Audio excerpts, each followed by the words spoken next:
pumili ng iba. Hayan politika na naman ang sagot nila upang mapagtakpan mga naglipa ng problema.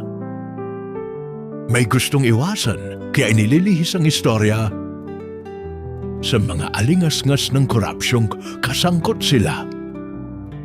Meron nang naghayag sa kanyang planong pagtakbo, maging kandidato para sa halalang pagkapangulo.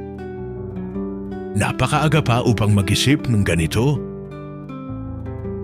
Bakit di unahing magtrabaho ng bayan ay umasenso?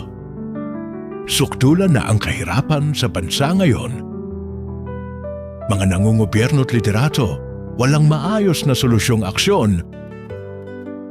Bagkus nakatuon lagi ang sa mga pansariling interes, kanilang misyon, walang patid na yaman at kapangyarihan, pananatili sa posisyon. Kaya mga kababayang botante, ubuksan ang inyong kokote. Masyado na tayong tinatarantado ng madumi nilang diskarte.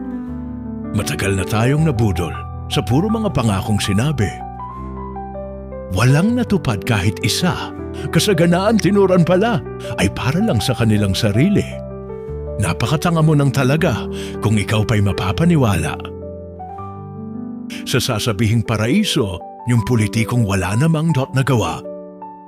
Saksi tayong lahat sa mga kawalang hiyaang dulot ng kanilang pamumulitika.